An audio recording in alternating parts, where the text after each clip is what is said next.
राज्यातील सगळ्या लाडक्या बांधकाम कामगारांसाठी सगळ्यात मोठी अपडेट आलेली आहे. बांधकाम कामगार दिवाळी बोनस 2025 साठी तुमची पात्रता, अर्ज प्रक्रिया आणि किती रुपयांचा लाभ होणार आहे, कोणकोणत्या जिल्ह्यांमध्ये लाभ होणार आहे, सगळ्यात अगोदर दिवाळी अगोदर कोणत्या जिल्ह्यामध्ये या ठिकाणी हा लाभ वितरण होणार आहे या संदर्भातील माहिती आलेली आहे.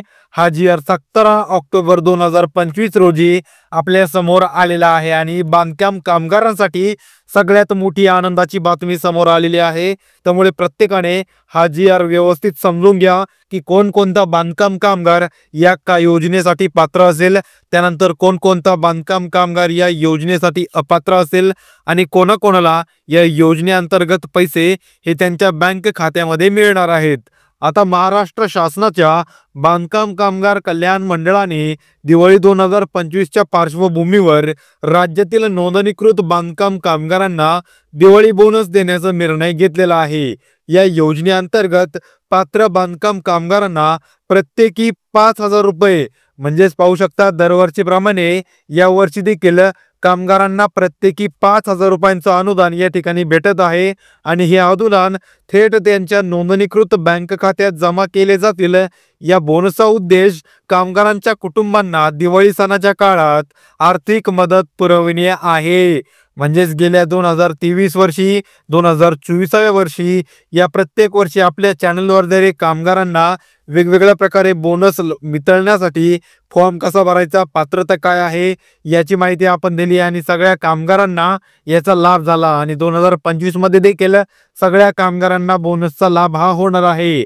आता या योजनेचा लाभ घेण्यासाठी कामगारांची नोंदणी महाराष्ट्र इमारत व इतर बांधकाम कामगार कल्याण मंडळाच्या अधिकृत पोर्टलवर दिनांक 30 सप्टेंबर 2024 पासून ते 30 सप्टेंबर 2025 पर्यंत किंवा फक्त आणि फक्त 30 सप्टेंबर 2025 पर्यंत वैध आणि सक्रिय असावी आवश्यक आहे. तसेच कामगारांचे वय किमान 18 वर्ष आणि जास्तीत जास्त 60 वर्ष असले गरजेचं आहे आणि या दरम्यान असावंच लागणार आहे.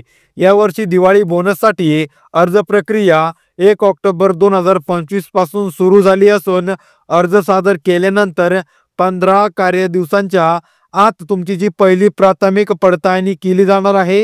ही जी अपडेट आहे ही आपल्याला मंडळाकडून पाहायला मिळालेली आहे.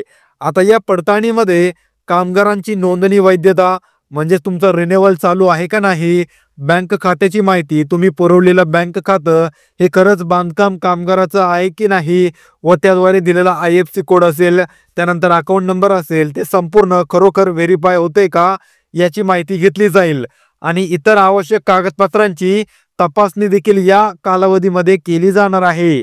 आता पडताळणी यशस्वी झाल्यानंतर संबंधित जो कामगाराचा अर्ज असणार आहे तो संबंधित अर्ज 10 दिवसांच्या आत मंजूर करून अर्ज मंजूर झाल्यानंतर 7 ते 10 कार्यदिवसांच्या आत संबंधित कामगारांच्या बँक खात्यात बोनसची रक्कम जमा केली जाणार आहे.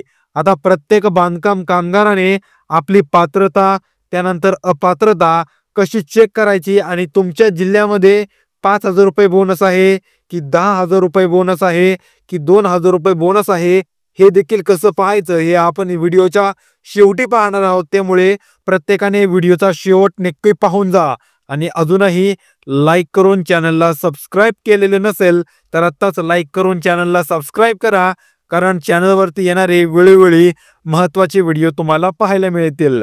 आता महत्त्वाची गोष्ट काय आहे की या योजनेचा लाभ फक्त कामगारांना मिळेल आणि ज्यांची नोंदणी सक्रिय आणि वैध आहे. तसेच कामगारांनी त्यांच्या बँक खात्याची माहिती आणि इतर आवश्यक कागदपत्रे अद्ययावत ठेवणे आवश्यक आहे. म्हणजे ज्या ज्या कामगारांना वाटते की आपण या ठिकाणी खरे कामगार आहोत, आपण खरे म्हणण्यापेक्षा आपल्याकडे सगळे कागदपत्र आहेत, जेवढे कागदपत्र योजनेसाठी लागतात ते सगळे आहेत. तुमचं कामगार कार्ड असेल, त्यानंतर आधार कार्ड असेल, बँक खातं असेल, हे संपूर्ण कागदपत्रे ज्यांच्याकडे आहेत अशा एक ना एक व्यक्तीला या योजनेचा लाभ होणार आहे आणि तो 100% झालाच पाहिजे. आणि या व्यतिरिक्त कामगारांनी कोणत्याही प्रकारच्या एजंटला पैसे देऊन अर्ज न करण्याची सूचना देखील आपल्याला मंडळाने दिलेली आहे आणि सगळ्या कामगारांना ही सूचना करण्यात येते. सर्व अर्ज ऑनलाईन पद्धतीने सादर करणे आवश्यक आहे. आता जर तुम्ही गेल्या 2 ते 3 महिन्यांच्या कालावधीमध्ये तुम्ही जर तुमच्या जिल्हा सुधार केंद्र किंवा तालुका सुधार केंद्र या ठिकाणी गेले असाल, तर तुम्हाला त्या ठिकाणी माहिती मिळाली असेल, की प्रत्येक ठिकाणी त्यांनी पोस्टर लावलेत आणि सांगतायत, की कोणीही एजंट किंवा कुठलेही मधले पंटर असतील, यांच्याद्वारे कोणीही फॉर्म भरू नये आणि यांच्याद्वारे कोणीही योजनेचा लाभ घेऊ नये.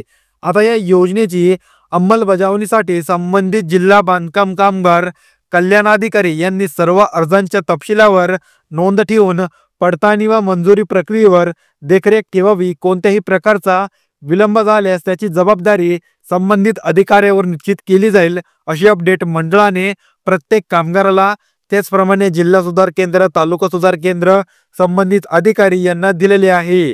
आता कामगार विभागांच्या हे आपल्या सचिवांकडून माहिती देण्यात येत आहे आणि हा जी शासनाच्या आदेशाच्या नावाने या ठिकाणी आलेला आहे.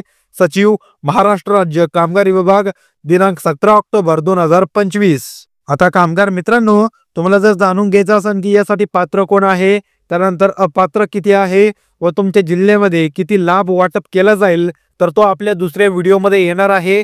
व्हिडिओ खूप मोठा होईल आणि त्याची PDF GR देखील आपल्याकडे अजून आलेलं नाही. तेव्हा वेळेस तो GR PDF येईल सगळ्यात अगोदर आपल्या चॅनलवरती अपलोड होईल. त्यासाठी प्रत्येकाने व्हिडिओला लाईक करून चॅनलला सबस्क्राईब करून घ्या, की जेणेकरून तो व्हिडिओ अपलोड झाल्यानंतर सगळ्यात अगोदर तुम्हाला पाहायला मिळेल. तर भेटूया पुढील महत्त्वाच्या आणि एक इंटरेस्टिंग व्हिडिओमध्ये. तोपर्यंत रामकृष्ण हरी.